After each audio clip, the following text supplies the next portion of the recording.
Good morning everyone, praise the Lord, shalom. और आप सबों का एक बार फिर से बहुत बहुत स्वागत करते हैं।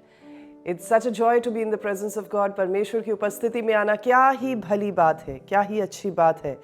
और प्रभु का वचन में लिखा है कि परमेश्वर के नज़दीक आने वाले को ये विश्वास करना चाहिए कि वह है।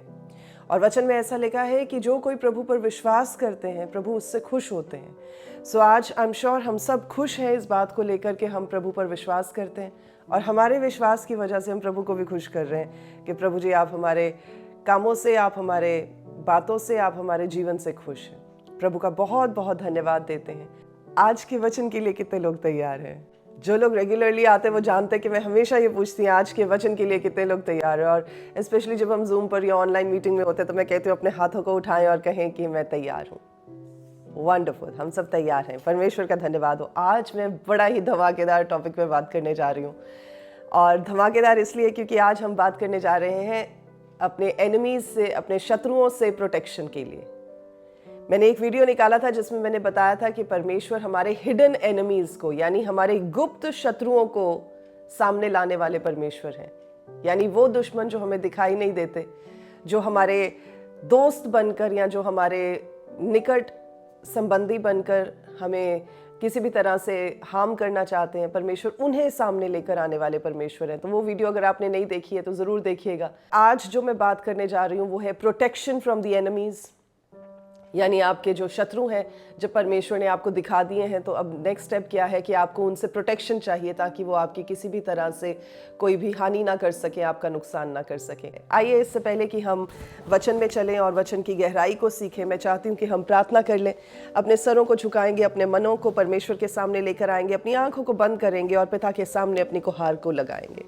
वाह, wonderful lord, we thank you. परमेश्वर आपका धन्यवाद देते हैं। प्रभु जी, आपका वचन कहता है कि जब आपका दीन जन आपको पुकारता है तो प्रभु आप अपने कानों को उसकी दुहाइयों की ओर लगाते हैं और उसकी बातों को सुन लेते हैं। प्रभु उसे विपत्तियों से आज़ाद करते हैं और प्रभु उसको उस खड्डे में जिसमें वो पड़ा हुआ होता है निकाल कर बाहर खड़ा करने वाले परमेश्वर है। प्रभु जी, आज के इस दिन में हम यत्न के साथ प्रभु बड़ी ही प्रभु आपकी कृपा के साथ, आपकी करुणा के साथ हम आपको पुकारते हैं और विश्वास करते हैं कि आज प्रभु जब हम आपको बुलाएं तो एक बार फिर से आप हमारी सुन लें। मेरे खुदा, हम आपके आगे प्रभु अपनी दुहाइयाँ, अपनी गुहार लगाते हैं और इस बात को कहते हैं मेरे प्रभु कि आप हमारे कानों को खोलें, आप हमारे मन को तैयार करें, आप हमारी ज़िंदगी को ऐसा बना दें प्रभु कि हम आपके वचन को सुनते हुए आपको भाती हुई ज़िंदगी जी सकें। प्रभु, आज जबकि हम प्रार्थना करने जा रहे हैं और हम वचन सीखने जा रहे हैं अपने शत्रुओं से बचने के लिए, तो प्रभु मेरी प्रार्थना है कि आप हमें एक बार फिर से समझ दें, अपनी समझ, अपनी अकल दें, ताकि प्रभु हम आपके वचन को जैसे वो है वैसे समझ पा सके। प्रभु धन्यवाद देते हैं एक बार फिर से आए हुए हर एक जन के लिए जो इस प्लेटफॉर्म पर आज जुड़ा है। और प्रभु यदि हमारी लाइफ में कोई भी ऐसे दुश्मन है, कोई भी ऐसे शत्रु हैं जो कि प्रभु हमारी ज़िंदगी में हैवक क्रिएट कर रहे हैं या अपने गलत कामों की वजह से हमें परेशान कर रहे हैं, तो आज होने दे मेरे खुदा कि इस वचन के ज़रिए से आप उनके कामों को वहीं पर रोक दें। आप उनके हाथों को जो हमारे लिए गलत युक्तियों को घड़ते हैं, जो मन प्रभु हमारे लिए अनर्थ कामों को सोचते हैं, उन्हें वहीं पर थमने का हुक्म दे दें। और परमेश्वर होने दे कि आपकी ओर से हम आपके कामों को करते हुए आपकी करुणा और आपके फजल में, आपके प्यार और प्रभु आपके प्रोटेक्शन में आगे बढ़ते चले जाएं। एक बार फिर से प्रभु हम अपने आप पर, अपने परिवारों पर आपके पवित्र लहू को लगाते हैं यीशुआ, और प्रभु आपसे आपकी प्रोटेक्शन को ले लेते हैं धन्यवाद के साथ प्रभु यीशु के जिंदा नाम में, आमीन। सो आज वचन को जो मैं आपके साथ शेयर करने जा रही हूँ, so there are 5 ways that God promises to us to deal with our enemies। सबसे पहली बात तो ये है याद रखने वाली, प्रभु का वचन कहता है कि कोई भी चीज गुप्त में नहीं है जो सामने ना लाई जाए। लूका की अंजील 8:17 में तो वहां पर परमेश्वर का वचन बताता है कि कोई भी चीज सीक्रेट में नहीं है, कोई भी चीज छुपी हुई नहीं है जो सामने ना लाई जाएगी। तो चाहे वो आपके हिडन एनिमीज हैं, चाहे आप उन्हें नहीं जानते, चाहे वो आपकी पीठ पीछे काम कर रहे हैं, चाहे वो आपको हर तरीके से आपकी रेप्यूटेशन को खराब करने की कोशिश कर रहे हैं, चाहे वो जो भी काम कर रहे हैं, परमेश्वर क्या करते हैं? परमेश्वर का वचन बताता है कि कोई भी चीज़ परमेश्वर सीक्रेट में नहीं रहने देते। याद रखें, ये बात 100% सही है कि जो भी आप अंधेरे में करेंगे वो सामने लाया जाएगा, वो लाइट में लाया जाएगा। सो अगर हमारे दुश्मन कोई भी ऐसी बातें कर रहे हैं, कोई भी ऐसी चीज़ें घड़ रहे हैं जो उन्हें लगता है वो अपने घर में घड़ रहे हैं, तो मैंने जो पिछली वीडियो थी उसमें ये बात की थी कि हालांकि दुश्मन सेना घर पे बात करती थी, पर परमेश्वर के जन को पता चल जाता था और वो आके इजराइल के राजा को बता दिया करता था कि जी तेरे बारे में ये बात हो रही है, वहाँ से मत जा, वहाँ से जा, क्योंकि वहाँ पर वो लोग ऑलरेडी छावनी लगा कर बैठे।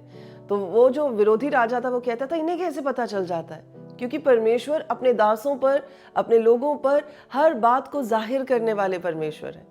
तो हम ऐसे नहीं किसी के पीछे लगे हुए कि जी हमें पता ही नहीं, हम अंधेरे में घूम रहे हैं। हम जीवित परमेश्वर के साथ जुड़े हुए लोग हैं, हम उनके कहलाने वाले लोग हैं। तो प्रभु हर एक बात को हम पर जाहिर करने वाले परमेश्वर हैं। सो पहली चीज़ ये याद रखिएगा। दूसरी चीज़ ये कि हमारा बदला लेना हमारा काम नहीं है। हमारे दुश्मनों के साथ बदला लेना परमेश्वर का काम है। रोमियो की किताब 12:19 में लिखा है कि अपना पलटा खुद ना लें, पर परमेश्वर के ऊपर छोड़ दें। तो यहाँ पर क्या होता है कि परमेश्वर के वचन में ऐसे लिखे कि वेंजेंस इज द लॉर्ड्स, यानी पलटा लेना परमेश्वर का काम है। सो अगर आपने ही अपना खुद मुकदमा लड़ लिया, आपने ही खुद अपनी लड़ाई लड़ ली, तो फिर प्रभु को मौका कब दिया आपने? और जब आप खुद नहीं लड़ते हैं, आप प्रभु को मौका देते हैं कि प्रभु आपकी लड़ाई को लड़े। और जब परमेश्वर आपकी लड़ाई को लड़ेंगे तो कौन सा दुश्मन हमारे सामने खड़ा रह सकता है जब प्रभु हमारी ओर से लड़ रहे हैं। तीसरा यह है कि परमेश्वर हमारे शत्रुओं को, हमारे एनिमीज को हमारे खिलाफ सक्सीड नहीं करने देंगे, सफल नहीं होने देंगे। जब आप परमेश्वर के वचन में पढ़ते हैं यशायाह नबी की किताब उसकी 54 चैप्टर की 17 आयत में, तो ऐसा लिखा है कि कोई भी हथियार जो तेरी हानि के लिए बना है, तो मैं इसको थोड़ा पर्सनलाइज कर दूंगी, जैसे मैंने कल भी आपको सिखाया था कि जब आप प्रार्थना करें तो उसको पर्सनल प्रेयर बना लें। तो जब यहाँ पर हम पढ़ते हैं तो मैं इस बात को ऐसे बोलूंगी कि कोई भी हथियार जो मेरी हानि के लिए बना है वो सफल ना होगा। और वचन में ड्यूटरनॉमी में जब आप पढ़ते हैं तो वहां पर ऐसा भी लिखा है कि तेरे दुश्मन जो है एक डायरेक्शन से आएंगे तो सही, पर वो तितर बितर होकर 7 अलग अलग दिशाओं से वापस चले जाएंगे। That means this is the promise of God. ये परमेश्वर का वायदा है हमारे साथ कि चाहे वो जितनी मर्जी कोशिश कर ले, जो विरोधी है, जो हमारे दुश्मन है, पर परमेश्वर हमें उनसे ऊपर ही रखेंगे, उन्हें हमारे सामने सक्सीड नहीं होने देंगे। चौथी चीज, परमेश्वर का प्रॉमिस है कि प्रभु हमारे दुश्मनों के सामने हमारे लिए दस्तकबान मेज बिछाएंगे। मेज बिछाने का मतलब लिटरल भी हो सकता है। सो मैं परमेश्वर का धन्यवाद देती हूँ कि मैं अपनी लड़ाइयाँ खुद नहीं लड़ती। मैंने अपनी लड़ाइयाँ खुद बहुत अरसे से नहीं लड़ी हैं। मुझे जहाँ पता चलता है कि हाँ मेरे खिलाफ कोई बात कर रहा है या मेरे खिलाफ कोई मुझे गिराने की साजिशें कर रहा है, तो I just do what I am going to tell you now. जो मैं चीज़ें खुद करती हूँ मैं वही आपको विद एक्सपीरियंस बताने जा रही हूँ। वो वादे हैं, ये वो वाचाएं हैं जिनको मैं परमेश्वर के सामने प्रार्थनाओं में बोलती हूँ और मांगती हूँ। So I don't fight my battles, specially when it comes to the enemies. तो I don't fight, I just give it in to the hands of God. तो मैं आपको भी यही सिखाऊंगी, परमेश्वर के हाथ में दे दें। और पांचवी चीज़, जो प्रॉमिस आपको याद रखना है, जो तरीका आपको याद रखना है, वो ये है कि हम एक्चुअली लहू और मांस से नहीं लड़ रहे। हमारी लड़ाई एक्चुअली है ही नहीं फ्लैश एंड ब्लड से। हमारी लड़ाई तो उन स्पिरिचुअल रैलम्स में है, उन spiritual powers and forces of darkness के साथ है, जो उन लोगों को इस्तेमाल करते हैं हमारे खिलाफ, जो लोग उनके द्वारा इस्तेमाल होना चाहते हैं। सो परमेश्वर ने आदर के लिए और परमेश्वर ने अनादर के लिए, यानी रिस्पेक्ट के लिए, ऑनर के लिए एंड डिसऑनर के लिए अलग अलग बर्तन बनाए हैं। कई लोग परमेश्वर के हाथ में इस्तेमाल होते हैं, वो फिर प्रभु के आत्मा के हिसाब से चलते हैं। जैसे रोमन्स 8:1 में लिखा है कि जो मसीह में है वो उन पर दंड किया गया, उन पर पनिशमेंट किया गया, उन पर कंडेमनेशन की कोई भी बात नहीं है, क्योंकि वो शरीर के हिसाब से नहीं चलते, वो आत्मा के हिसाब से चलते हैं। सो कई लोग जो होते हैं वो आत्मा के हिसाब से, जो प्रभु के हिसाब से चलते हैं, तो उनको परमेश्वर चलाते हैं। पर कई लोग ऐसे होते हैं जिनकी आदतें, जिनकी समझ, जिनका एटीट्यूड, जिनका टेम्परामेंट, जिनका दीवारों के पीछे, कमरों के अंदर कुछ और रूप जो निकल कर असलियत का आता है सामने, तो ये वो खुले दरवाजे होते हैं जिन्हें शैतान इस्तेमाल करता है। और फिर वो शैतान क्या करता है, वो उन लोगों को इस्तेमाल करता है जो कहलाने को तो प्रभु के कहला, पर परमेश्वर जानते हैं उनके काम क्या है, और इसीलिए शैतान उन्हें इस्तेमाल करता है ताकि वो प्रभु के लोगों को परेशान करने के लिए जो है उन लोगों को इस्तेमाल कर सके। सो इसलिए बी वेरी विजिलेंट कि हमारी ये लड़ाई, जैसे इफिसियों की किताब में लिखा है चैप्टर नंबर 6 उसके वर्स नंबर 12 और 13 में, लहू और मांस से, फ्लैश एंड ब्लड से नहीं। क्यों हम भजन संहिता, साम्स या जबूरों से कुछ सीखने जा रहे हैं, क्यों हम किसी और चीज को भी आज नहीं पढ़ रहे? इसकी भी कुछ रीजंस हैं, 7 रीजंस हैं। सबसे पहले ये है कि जब हम जबूरों को पढ़ते हैं ये हमें याद दिलाते हैं कि परमेश्वर हमारी लड़ाइयों को लड़ने वाले परमेश्वर है। दूसरी चीज ये है कि जब हम जबूरों को पढ़ते हैं तो इसके साथ हमें कंफर्ट आता है, हमें स्ट्रेंथ आती है, हमें महसूस होता है कि परमेश्वर अपने कंफर्ट को, अपनी प्रोटेक्शन को हमारी जिंदगी में रिलीज कर रहे हैं। स्पेशली जब जैसे आप भजन संहिता 91 पढ़ते हैं, वो प्रोटेक्शन का साम है, तो जब आपको प्रोटेक्शन की जरूरत होती है तो आप उस भजन को पढ़ सकते हैं। So it is a ready reckoner, जैसे मैंने कल भी आपको बताया था कि क्यों हमें परमेश्वर के वचन के साथ प्रार्थनाएं करनी चाहिए। तीसरी चीज, जैसे हम भजन संहिता 23 पढ़ते हैं तो उसमें क्या है, हमारे लिए एक दृष्टिकोण है कि हम कौन है और परमेश्वर कौन है, कि हम अपने दुख को, अपने मातम को, अपनी दर्द को परमेश्वर के सामने जाहिर कर सके। जब हम जबूरों की बात करते हैं तो वो हमें एक फॉर्मेट, एक गाइडेंस का फॉर्मेट देते हैं। कई बार कई लोगों के पास मेंटर्स नहीं होते हैं, कई लोगों के पास गाइड करने वाले लोग नहीं होते हैं, तो वो क्या करते हैं, वो सिर्फ फिर वचन में ही परमेश्वर को ढूंढने की कोशिश करते हैं। 6th काम जो भजन संहिता को पढ़ने का होता है वो ये है कि जब आप परमेश्वर की महिमा करना चाहें और आपको समझ ना आए कि कैसे करनी है, तो आप प्रभु की महिमा भजन संहिता के अलग अलग भजनों को पढ़कर कर सकते हैं। 7वीं चीज कि क्यों हम जबूरों की बात कर रहे हैं, क्यों हम साम्स को रेफर कर रहे हैं। 2 दिन हो गए हम साम्स रेफर कर रहे हैं। क्यों कर रहे हैं? वो इसलिए क्योंकि ये हमारे फेथ को, हमारे ट्रस्ट को परमेश्वर में बनाती हैं और बढ़ाते हैं। इसलिए हम जो जबूर है उनको फोकस कर परमेश्वर में होकर जबूरों से चीजें सीख रहे हैं। अब समय आता है कि कौन कौन से ऐसे जबूर हैं, कौन कौन से ऐसे साम्स हैं जिन्हें हम पढ़कर अपने आप के लिए परमेश्वर की प्रोटेक्शन को अपने दुश्मनों से पा सकते हैं, कि हमारे दुश्मन हमारे लिए जो है हमारे अगेंस्ट काम ना कर सकें। सबसे पहला जो भजन है, जबूर है, वो है 27, जबूर नंबर 27। मुझे याद है कि मैं इस वचन को ऐसा रट चुकी थी एक पॉइंट इन टाइम पर, जब मुझे पता था, जब मैं मिनिस्ट्री में आई थी, और मुझे याद है कि बहुत सारे लोगों को ये बात बड़ी अखरती थी कि एक औरत मिनिस्ट्री करेगी, और लोगों का ये कहना है कि जी औरत मिनिस्ट्री नहीं कर सकती। तो मेरे लिए बड़े लोगों ने बहुत बातें कही, और स्पेशली जिन लोगों ने कही प्रभु ने उन्हें जाहिर भी किया, पर मैं कभी किसी को जाकर कन्फ्रंट नहीं करती थी, और आज भी नहीं करती हूँ। कई लोगों को ये प्रॉब्लम होती है, उनको मेरे खिलाफ अब कुछ नहीं मिलता तो वो कहते हैं जी ये सिर नहीं ढकती है। पर जबकि परमेश्वर का वचन ये कहता है, जब आप क्रंथियों में पढ़ते हैं, कि जब औरत प्रार्थना करे और नबूवत करे, यानी कि जब वो प्रेयर करे और भविष्यवाणी करे तो वो सर ढक के करे, तो उस टाइम पे मैं सर ढकती हूँ, तो वो आप मेरे खिलाफ कोई बात नहीं कर सकते। प्रचार के टाइम पर सर ढकती है कि नहीं ढकती, इट डिपेंड्स, मैं जिस जगह पर हूँ। अगर मैं रूरल में हूँ, अगर मैं उन जगहों पर हूँ जहाँ पर कल्चरली सर ढका जाता है तो मैं सर ढकती हूँ। जब मैं फॉरेन कंट्रीज में होती हूँ जहाँ पर सर नहीं ढका जाता तो मैं नहीं ढकती हूँ। सो लोगों को और कुछ नहीं अगर आपके खिलाफ मिलेगा तो वो कुछ भी, they will just speak anything against you. So I'm telling you, you don't have to answer them back. आपको उनको किसी को भी आंसर नहीं करना है कि जी हाँ जी मैं कैसा हूँ या मैं कैसी नहीं हूँ। परमेश्वर जानते हैं आप कैसे हैं। प्रभु के साथ आपका रिश्ता जो है, प्रभु उस रिश्ते को जानते हैं, और आपको किसी को कुछ प्रूफ करने की जरूरत नहीं है। सो यहाँ पर भजन संहिता 27 is so close to my heart. मैंने समय समय पर इस भजन को परमेश्वर के सामने दुहाइयों में पुकार कर बोला है, और मैंने हर बार परमेश्वर से उत्तर पाया है। सो इसलिए सबसे पहला भजन जो मैं आपके साथ शेयर करने जा रही हूँ, दैट इज भजन संहिता जबूर 27, जहाँ पर लिखा है, यहोवा परमेश्वर मेरी ज्योति और मेरा उद्धार है, मैं किससे डरूं। Come on people of God, हमें किसी से डरने की जरूरत नहीं है। आगे पढ़े क्या लिखा है, यहोवा परमेश्वर मेरे जीवन का दृढ़ गढ़ ठहरा है, मैं किसका भय खाऊं। जब परमेश्वर मेरा गढ़ है तो मुझे किसी से डरने की जरूरत नहीं है। जब कुकर्मियों ने, जो मुझे सताते और मुझी से बैर रखते थे, मुझे खा डालने के लिए मुझ पर चढ़ाई की, तब वे ही ठोकर खाकर गिर पड़े। That is a promise of God कि मेरे खिलाफ अगर कोई खड़ा होगा तो परमेश्वर कहते हैं कि वो ठोकर खाकर खुद ही गिर जाएगा. So you should make it a personal prayer.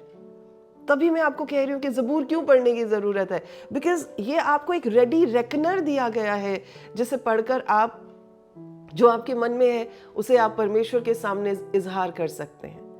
आगे देखिए क्या लिखा है. चाहे सेना भी मेरे विरोध में छावनी डाले, यानी कि पूरी की पूरी सेना भी आके मेरे खिलाफ खड़ी हो जाए, तब भी मैं ना डरूंगा. चाहे मेरे विरुद्ध लड़ाई ठन जाए, उस दशा में भी मैं हियाब बांधे निश्चिंत रहूंगा. That means I will be still at peace, knowing चाहे मेरे खिलाफ सेना भी खड़ी हो जाए, मैं पीस में, मैं शालोम में रहूंगा, क्योंकि मैं जानता हूं कि मैं किस पर तवक्कुल रखता हूं, मैं किस पर भरोसा रखता हूं. आमीन. अब बाकी का जो पूरा साम है इसे अपने घर पर पढ़ लीजिएगा. मैं आपके साथ सिर्फ कुछ वचन, कुछ आयतें शेयर कर रही हूँ. आप भी कुछ करिएगा, आप घर पर पूरे का पूरा जो वचन है वो पढ़िएगा. तो पहला जो हम भजन पढ़ रहे हैं वो भजन संहिता 27 है, जिससे हमें पता चल रहा है कि हम किसी से नहीं डर सकते. क्यों? क्योंकि परमेश्वर हमें संभालने, हमें बचाने और हमें हमारे शत्रुओं के खिलाफ प्रोटेक्ट करने वाले परमेश्वर. अगला है जी साम नंबर 35, भजन संहिता 35. लिखा है, हे यहोवा परमेश्वर, जो मेरे साथ मुकदमा लड़ते हैं उनके साथ तू भी मुकदमा लड़.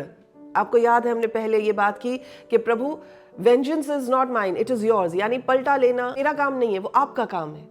तो यहाँ पर क्या लिखा है कि जो मेरे साथ मुकदमा लड़ते हैं, यानी जो मेरे खिलाफ उठते हैं, प्रभु आप उनके खिलाफ उठें, आप उनके खिलाफ मुकदमा लड़ें. जो मुझसे लड़ाई करते हैं, युद्ध लिखा है वर्ड, लड़ाई करते हैं, उनसे आप लड़ें. ढाल और भाला लेकर मेरी सहायता करने को खड़ा हो, बर्छी को खींचे और मेरा पीछा करने वालों के सामने आकर उनको रोके और मुझसे कहे कि मैं तेरा उद्धार हूं.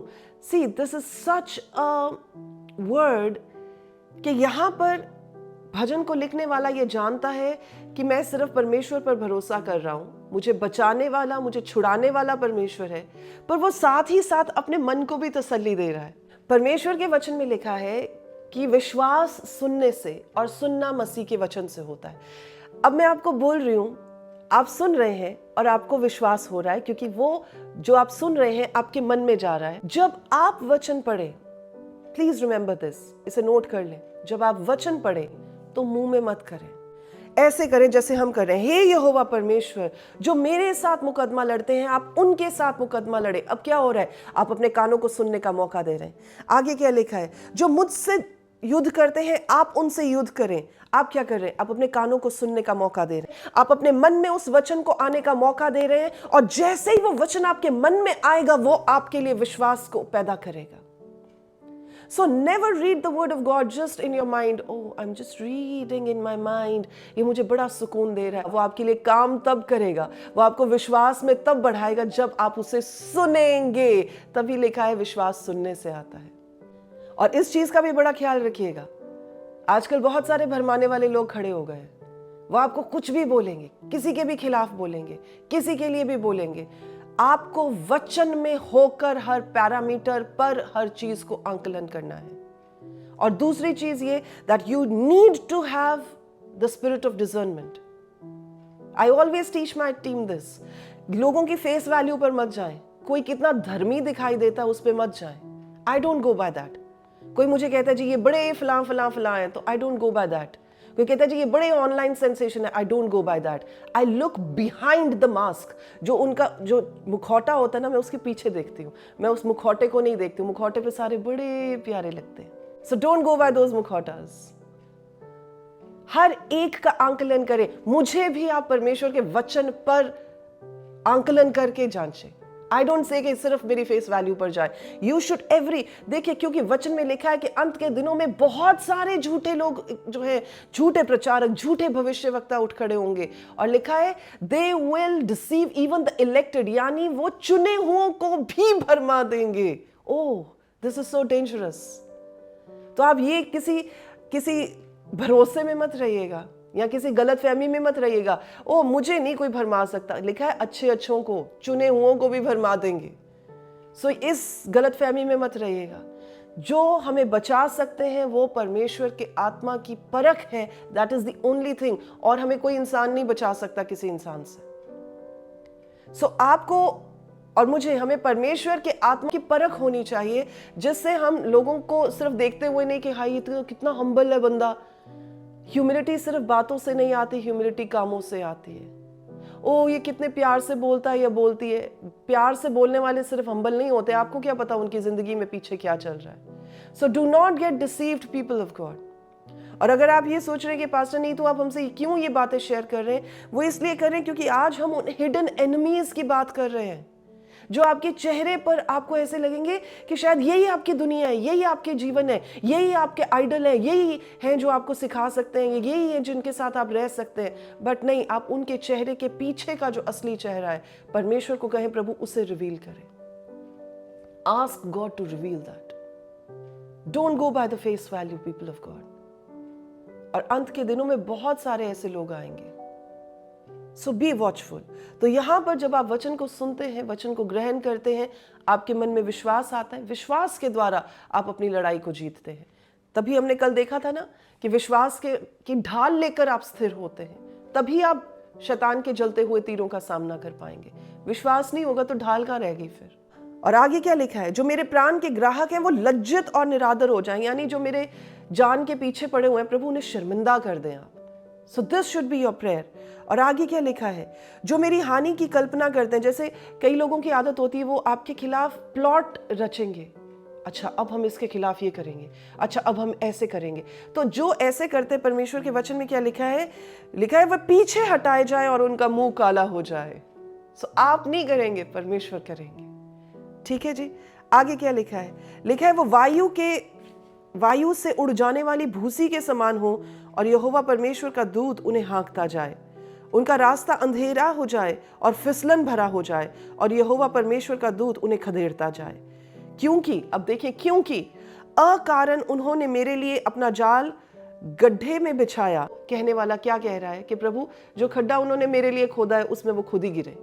जो जाल उन्होंने मेरे लिए बिछाया उसमें वो खुद ही फंस जाए।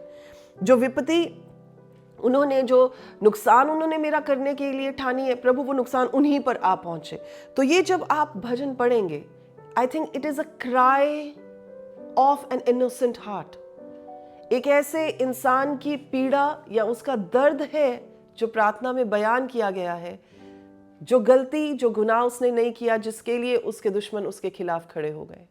So this is a very powerful साम जो आप जिसे इस्तेमाल कर सकते हैं अपने दुश्मनों के खिलाफ परमेश्वर से प्रोटेक्शन के लिए। अगला साम नंबर 54। यहां पर लिखा है, हे परमेश्वर अपने नाम के द्वारा मेरा उद्धार कर और अपने पराक्रम से मेरा न्याय कर। हे परमेश्वर मेरी प्रार्थना सुन ले, मेरे मुंह के वचनों की ओर कान लगा, क्योंकि परदेशी मेरे विरुद्ध उठे हैं और कुकर्मी मेरे प्राण के ग्राहक हुए हैं। उन्होंने परमेश्वर को अपने सन्मुख नहीं जाना।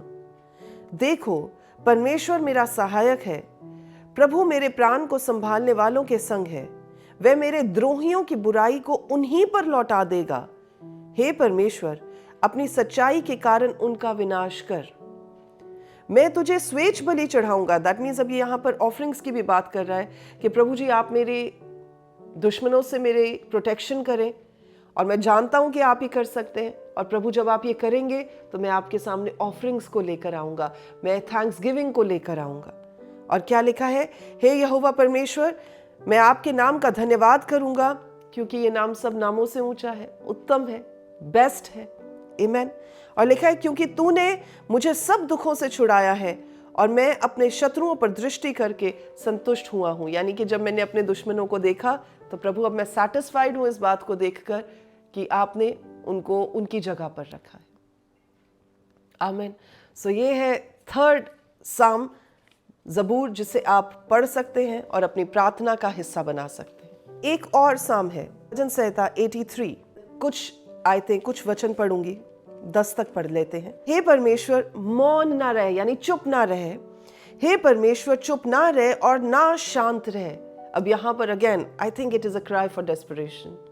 यहाँ पर ऑब्वियसली आपने नोटिस किया होगा कि जब आपने कोई गलती ना की हो, जब आपने किसी का बुरा ना किया हो, जब आपके मन में किसी के लिए कोई वैर, कोई विरोध नहीं हो, आप अपना काम कर रहे हो और आपके खिलाफ कोई बातें की जाए और आपको पता चल जाए और परमेश्वर आपके एनिमीज को आपके सामने खोल कर रख दे, तो चाहे वो आपके पड़ोस के लोग हों, चाहे वो आपके वर्क प्लेस पर हों, चाहे वो आपके कोलीग्स हों, चाहे वो आपके साथ हंसने खेलने वाले आपके दोस्त हों, चाहे वो आपके रिश्तेदार हों, चाहे आपके साथ जो हर समय हैंग अराउंड करते हो, जब आपके खिलाफ ऐसे खड़े हो जाए, that's not the matter, but the matter is कि जब आपको पता चलेगा, ऑब्वियसली यू विल बी पेन्ड, आपका मन जो है वो दुखी होगा। पर एक चीज आपको जो बताए,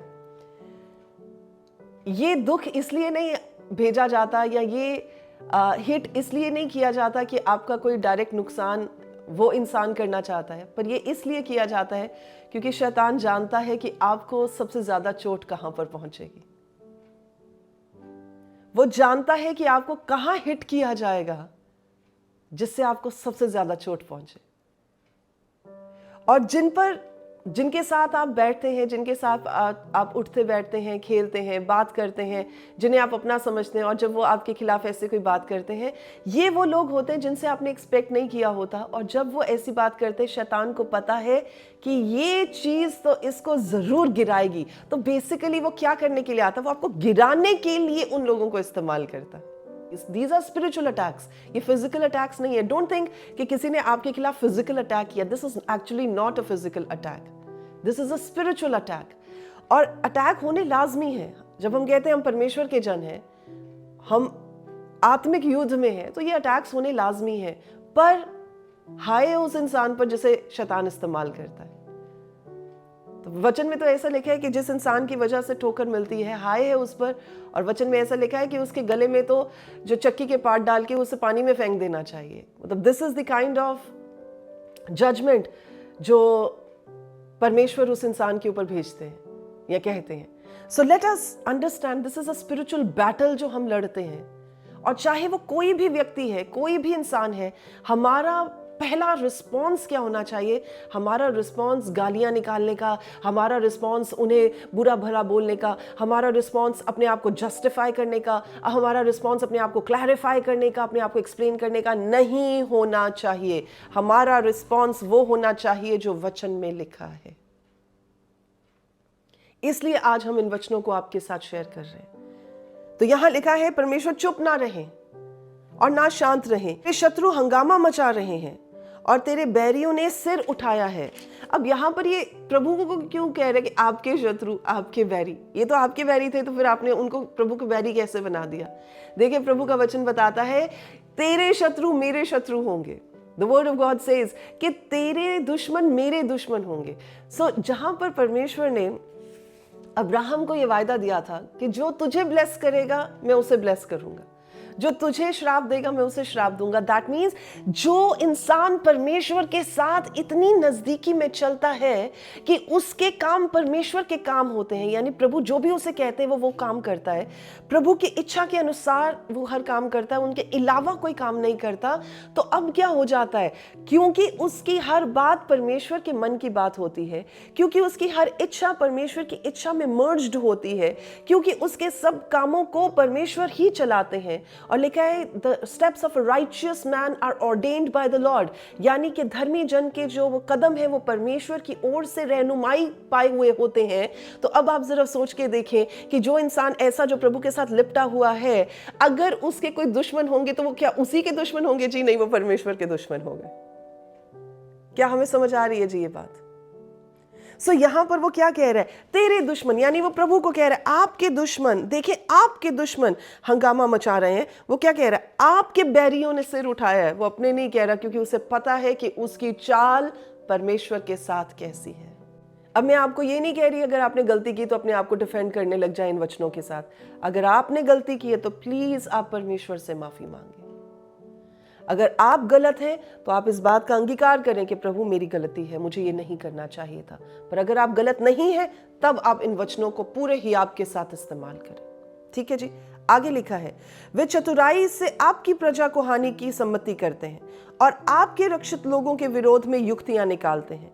उन्होंने कहा, आओ हम उनका ऐसा नाश करें कि राज्य भी मिट जाए और इज़राइल का नाम आगे को स्मरण ना रहे, उन्होंने एक मन होकर युक्ति निकाली, युक्ति यानी प्लान निकाला, और आपके विरोध वाचा बांधी है, यानी आपके विरोध उन्होंने जो है वो बात प्रॉमिस किया है।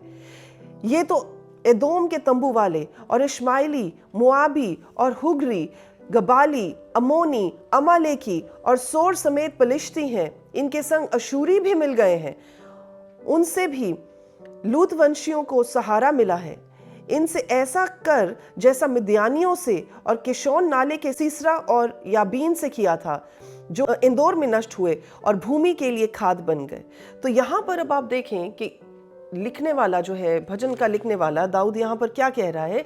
वो इस बात को कह रहा है कि परमेश्वर एक नहीं, दो नहीं, तीन नहीं, पर ये सारे लोग मेरे खिलाफ खड़े हो गए, और प्रभु इनका आप क्या करें, इनका वैसा ही करें जैसे आपने पहले मेरे दुश्मनों को हराया था। सो यहाँ पर चाहे आपके सामने अशूरी ना हो, चाहे आपके सामने गबाली, अमोली, अमालेकी ना हो, but these are those people जो उसके विरोध में खड़े हुए। और वो क्या कह रहा है, एक का नाम लेके बोल रहा है। सो आप भी कर सकते हैं, जिनके बारे में परमेश्वर ने आपको दिखाया कि जी फलां फलां आपके खिलाफ उठा है, फलां उठा है, उनके नाम लेकर कहें, ये मेरे नहीं प्रभु आपके खिलाफ खड़े हुए, और आप उनका वही हाल करें जो प्रॉबेबली प्रभु ने पहले आपके दुश्मनों का किया होगा। उनका नाम लें और कहें, प्रभु जैसे आपने उनको मेरे लिए शांत किया था, जैसे आपने उनको मेरे लिए उनके मुंह को बंद करवाया था, वैसे ही इनके भी मुंह को बंद करवाएं, इनकी भी युक्तियों को जो है खत्म करवाएं। परमेश्वर के वचन में ये बात लिखी हुई है कि जिस इंसान के काम परमेश्वर को भाते हैं, बहुत ध्यान से सुनिएगा,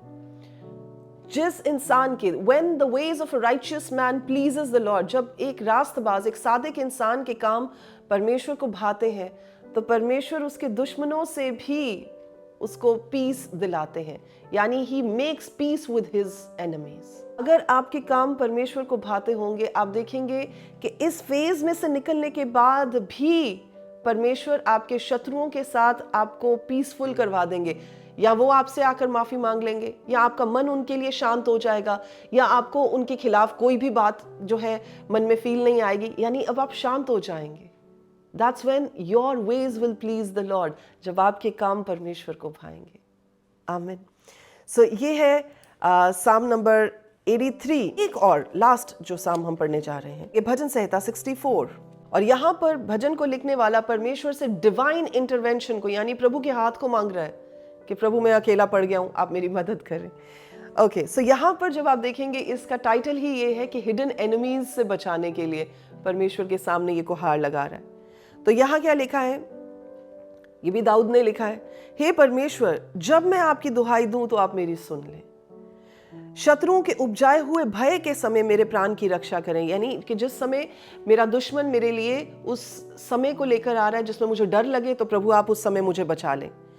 कुकर्मियों की गोष्ठी से और अनर्थकारियों के हुल्लड़ से मेरी आड़ हो, यानी कि जो लोग मेरे खिलाफ खड़े होते हैं उनसे, और जो मेरे खिलाफ अलग अलग मनसाएं रखते हैं उनसे, और आप उनकी बातों से और उनके प्लान्स से मेरी आड़ हो जाए, यानी आप बीच में आके खड़े हो जाएं, आप मेरे आगे खड़े हो जाए ताकि वो चीजें मुझे अफेक्ट ना कर सकें। आगे लिखा है, उन्होंने अपनी जीभ को तलवार के समान तेज किया है और अपने कड़वे वचनों के तीरों को चढ़ाया है, ताकि छिप कर खरे इंसान को मारे, वे निडर होकर उसको अचानक मारते भी हैं। वे बुरे काम करने का हियाब बांधते हैं, वे फंदे लगाने के विषय बातचीत करते हैं और कहते हैं हमको कौन देखेगा। वे कुटिलता की युक्ति निकालते हैं और कहते हैं हमने पक्की युक्ति खोज कर निकाली है, क्योंकि मनुष्य का मन और हृदय अथाह है। अथाह मतलब जिसको कोई माप नहीं सकता है। पर परमेश्वर उन पर तीर चलाएगा। अब देखिए, जैसे मैंने कल भी आपको ये चीज सिखाई थी, आपको याद होगा जितने भी लोग कल आए थे, कि हालांकि भजन लिखने वाला डेस्परेशन में भजन लिखता है, वो उन सारी नेगेटिव बातों को जो उसके साथ हो रही हैं या जो वो फील करता है उनको वो बयां करता है, पर at the same time by the time वो उस भजन को, उस बात को कंप्लीट करता है, उस प्रार्थना को कंप्लीट करता है, वो एक पॉजिटिव नोट पर कंप्लीट करता है, ताकि वो इस बात को जान सके और वो एटमॉस्फेयर में ये बात रिलीज कर सके कि जो सही है वो मेरे साथ हो। इस बात को याद रखिएगा कि आपके लफ्ज जो भी हैं, मतलब अगर गलत है तो उन्हें शैतान इस्तेमाल करेगा, आपके खिलाफ इस्तेमाल करने के लिए। अगर वो सही है और वचन के अकॉर्डिंगली है तो उन्हें परमेश्वर इस्तेमाल करेंगे आपके फायदे के लिए। सो जो भी आप वर्ड्स यूज करें, तो इसका मतलब ये नहीं है, आप ये ना सोचिएगा कि इसका मतलब पास्टर नीतू हमारे मन में अगर बड़ा गुबार भरा तो हम कह नहीं सकते। बिल्कुल कह सकते हैं।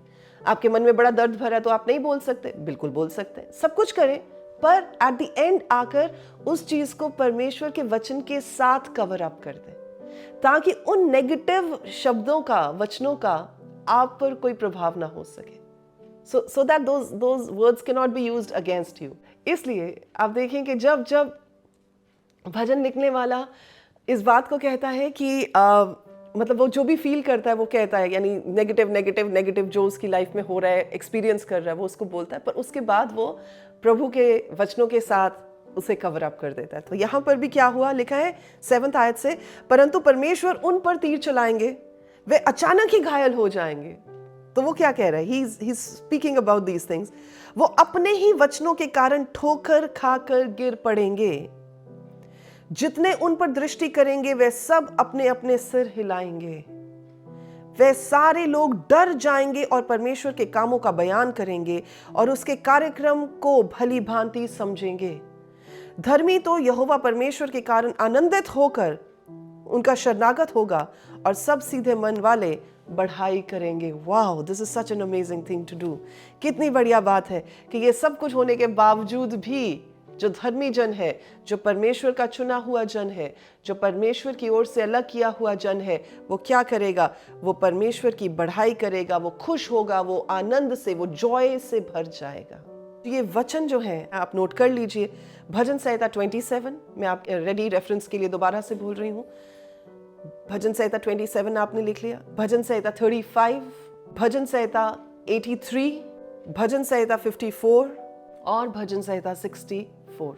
ये 5 ऐसे पावरफुल साम्स हैं जो आप प्रार्थना में इस्तेमाल कर सकते हैं। जब आपको पता चल जाए कि आपके शत्रु, आपके दुश्मन आप पर चढ़ाई कर रहे हैं और आपके लिए अलग अलग युक्तियां निकाल रहे हैं, फिर भी मैं इस बात को जानती हूं और मैं हमेशा इस बात को कहती हूं कि प्रभु आपने कोई भी ऐसा हथियार बनने ही नहीं दिया है जो मेरी हानि कर सके। क्योंकि प्रभु के वचन में लिखा है कि हर एक हथियार जो हमारी हानि के लिए बना है, परमेश्वर कहते हैं वो सफल ना होने पाएगा। और इससे पहले जब आप 16th आयत पढ़ते हैं तो प्रभु का वचन बताता है, लोहार है जो अस्त्रों को बनाता है, जो वेपन्स को बनाता है, प्रभु कहते हैं उस लोहार को भी मैंने ही गढ़ा है, मैंने ही बनाया है। परमेश्वर के चुने हुए जन है, उनके खिलाफ कोई हथियार काम कर ही नहीं सकता। एक्चुअली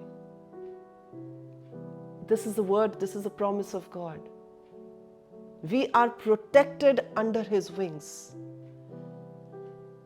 तभी जब आप भजन संहिता 91 के 1 में पढ़ते हैं कि जो हकताला के साए में, जो परम प्रधान परमेश्वर के छाए हुए स्थान में बैठा रहेगा, वो परमेश्वर की छाया में ठिकाना पाएगा। That means the one who is protected under the protection, under the shadow of his wings. उसके खिलाफ कोई क्या कर सकता है? Who can come against the person who is after God's own heart? Amen. So याद रखिएगा, इन सारी बातों में अगर आप सब कुछ आज भूल जाते हैं, अगर आप कहते हैं पास्टर नहीं तो हमें याद नहीं रहा कि आपने कौन कौन से साम्स कहे थे, ओ हमारे माइंड से निकल गया, अगर सब कुछ आज आप भूल जाते हैं, एक बात अगर आपको याद रहती है ना, बात याद रहनी चाहिए कि अगर आप परमेश्वर के साथ लिपटे हुए हैं, आप परमेश्वर के, I mean God is everything to you. For you pleasing God is the priority of your life. आप कुछ भी जो करते हैं ये याद रख के करते हैं कि परमेश्वर के लिए कर रहा हूं और प्रभु मुझे देख रहे हैं। I am telling you, he is your protector. इससे पहले कि कोई हथियार उठाया जाए, इससे पहले कि कोई तीर चलाया जाए, अगर आप परमेश्वर की हिफाजत की जगह पर हैं, if you are sitting in the hiding place of the lord, आपको कोई हथियार छूना तो दूर, जिस जगह से शुरू हुआ है उसी जगह पर परमेश्वर डिस्ट्रॉय करेंगे। So if you forget everything else today, अगर सब कुछ भूल जाते तो ये याद रखें कि आपका नाता, आपका रिलेशनशिप परमेश्वर के साथ ऐसा होना चाहिए कि आपका रोना ही प्रभु के लिए काफी हो जाना चाहिए, आपको शब्दों की जरूरत नहीं पड़नी चाहिए। That should be the only thing.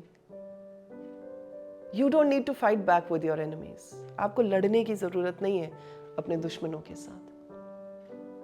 यहां पर मैं फिजिकल एनिमीज की बात कर रही हूं, जो स्पिरिचुअल एनिमी के हाथ से इस्तेमाल हो रहा है, उसकी बात कर रही हूँ। ठीक है जी, तो ये मत कहिएगा स्पिरिचुअल बैटल करने से मना कर दिया।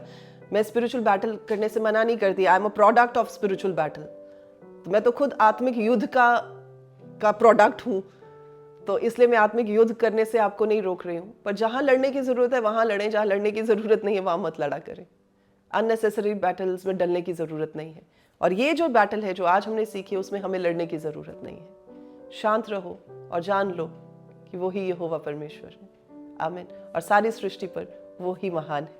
आइए इस समय प्रार्थना करते हैं। क्या आप में से कोई जन ऐसे हैं जो कह सकते हैं जी मैं अपने शत्रुओं से घिरा हुआ हूं, मैं अपने एनिमीज से घिरा हुआ हूं? अपने हाथों को हिलाएं, बताएं कि हाँ जी मैं शत्रुओं से घिरा हुआ हूं, पर मेरा भरोसा परमेश्वर पर है। आमीन। आइए इस समय प्रार्थना के समय में चले। वाओ वालते रुहांदा याकी बेरहो tu abiande ake biroha base is the Yehoya washtake tu abara waltege stabiande oho waltehi। धन्यवाद हो मेरे परमेश्वर, धन्यवाद हो मेरे खुदा, धन्यवाद हो आपके वचन के लिए, धन्यवाद हो मेरे प्रभु। समय समय पर हमें अलग अलग टॉपिक्स पे अलग अलग तरीके से प्रभु अपने वचन के द्वारा खड़े करने के लिए आपका धन्यवाद हो। प्रभु आप जानते हैं कि हमारी क्या जरूरतें हैं और उन जरूरतों को हमारे मांगने से पहले ही पूरा आप करते हैं। प्रभु आज मेरी प्रार्थना है कि जबकि हमने सीखा आपके वचन से कि हम अपने शत्रुओं से, अपने एनिमीज से कैसे प्रोटेक्ट हो सकते हैं, कैसे परमेश्वर हम आपके सामर्थी हाथ के नीचे अपने आप को सुरक्षित पा सकते हैं, कैसे हम अपनी प्रार्थनाओं को उठा सकते हैं और कैसे प्रभु अपने कुहार को लगा सकते हैं। तो प्रभु आज मेरी प्रार्थना है कि हम आपके लोग जब आपके सामने अपने मुंहों को खोलें तो प्रभु आप हमारी विनती, हमारी कुहार को सुने मेरे परमेश्वर।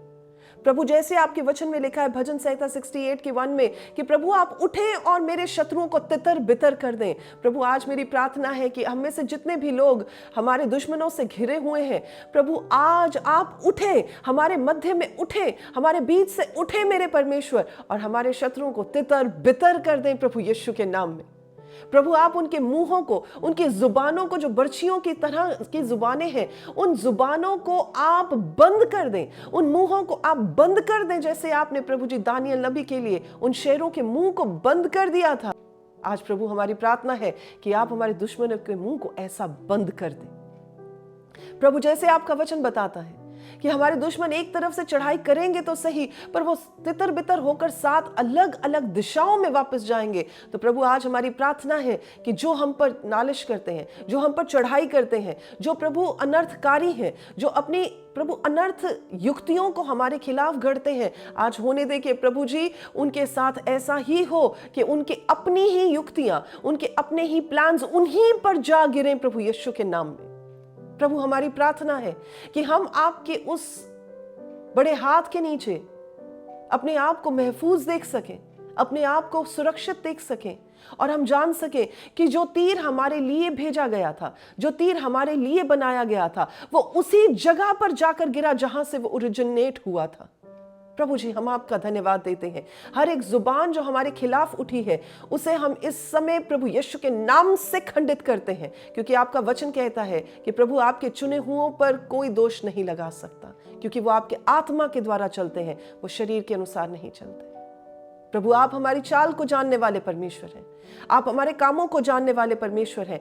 हमारे हाथ आपके सामने निर्दोष ठहरे हैं और प्रभु आपका वचन कहता है कि जब हमारे काम आपके सामने निर्दोष ठहरते हैं तो प्रभु आप हमारे लिए उठ खड़े होते हैं। कि जो खड्डा हमारे शत्रुओं ने, हमारे दुश्मनों ने हमारे खिलाफ खोदा है, वो खुद ही उसमें जा गिरे। प्रभु जो जाल उन्होंने बिछाया है वो खुद ही उसमें फंस जाए। जो युक्तियां वो हमारे खिलाफ करते हैं वो उन युक्तियों के जाल में खुद ही फंस जाएं और प्रभु लोग जानने पाएं कि जो यहोवा परमेश्वर की बाट जोते हैं वो जयवंत से भी बढ़कर होकर खड़े हो जाते हैं। प्रभु हम आपका धन्यवाद देते हैं कि हम पर शैतान का कोई भी वार, कोई भी दाव चल नहीं सकता, क्योंकि हम प्रभु यीशु के नाम में जयवंत से भी बढ़कर हैं। प्रभु जी, हम आपका धन्यवाद देते हैं क्योंकि हमारी शांति, हमारा शालोम आप हैं। हम आपका धन्यवाद देते हैं क्योंकि आप हमारी ढाल हैं। परमेश्वर, हम आपका धन्यवाद देते हैं क्योंकि आपका वचन कहता है कि धर्मी जन के चारों ओर परमेश्वर आप उसकी ढाल हैं। प्रभु, हमें और सतर्क करें प्रभु यीशु के नाम में। हमें अपने रिश्ते में और बढ़ाएं प्रभु यीशु के नाम में। प्रभु, आपका वचन कहता है अपने बैरियों को प्रेम करो और जो तुम्हें सताते हैं उनके लिए प्रार्थना करो। प्रभु, इस समय हम आपकी अधीनता में होकर मेरे परमेश्वर अपने उन सारे विरोधियों, सारे बैरियों के लिए प्रभु जी, उन सारे दुश्मनों के लिए मेरे प्रभु जी, क्योंकि प्रभु उन्होंने हमारे विश्वास को जो आप में है परखने का मौका दिया है। और प्रभु, हम धन्यवाद देते हैं कि प्रभु उन्होंने ये काम किए हैं ताकि हमारा विश्वास और हमारा प्यार जो आपके लिए है वो परखा गया है। प्रभु जी, हम अपने दुश्मनों को माफ करते हैं। कम on people of God, can you say that? क्या आप कह सकते हैं ये बात? It's very difficult, I know, I can understand, it is very difficult. बड़ा मुश्किल होता है अपने दुश्मनों को माफ करना, पर क्या आज आप कह सकते हैं? क्योंकि आज जब आप अपने दुश्मनों को माफ करेंगे, आप परमेश्वर को मौका देंगे कि प्रभु आपका पलटा लें।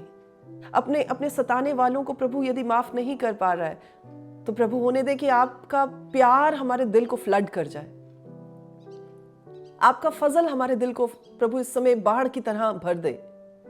और प्रभु जी, हम अपने विरोधियों को माफ कर सकें। आपकी शांति को, आपकी पीस को प्रभु हम रिसीव करते हैं, आपके कंफर्ट को रिसीव करते हैं। इस सारी प्रार्थना को बड़े ही विश्वास के साथ प्रभु यीशु मसीह नाम और जलाली नाम में होकर मांग लेते हैं। और प्रभु के सब लोग कहते हैं आमीन। वाह, आपके मुस्कुराते हुए चेहरों को देखकर पता चल रहा है कि आज आप बहुत रिलीव्ड महसूस कर रहे हैं। So come on, let's just give thanks to the Lord. अपने अपने घरों में हम परमेश्वर का धन्यवाद देंगे। परमेश्वर ने हमें आज़ाद किया है, परमेश्वर ने हमें मौका दिया है कि हम शैतान की उन युक्तियों को जान सकें, समझ सकें, ताकि उन युक्तियों का हम पर कोई दाव ना चल सके। इसलिए इन वचनों को दोहराते रहिएगा, याद रखिएगा, इस्तेमाल करिएगा और परमेश्वर में उन्नति पाइएगा। अगर आज आपने आशीष पाई है तो आने वाले दिनों में भी जो वीडियोस डलेंगी प्लीज़ दूसरों के साथ शेयर कीजिए। अगर आपने हमारे YouTube चैनल को सब्सक्राइब नहीं किया है तो ज़रूर करिएगा। और जिस जगह पर परमेश्वर ने आपको रखा है, जो चीज़ें आप सीख रहे हैं हमसे, आप दूसरों को भी सिखाइएगा ताकि आप प्रभु में होकर उनके लिए भी उन्नति का कारण बन सकें।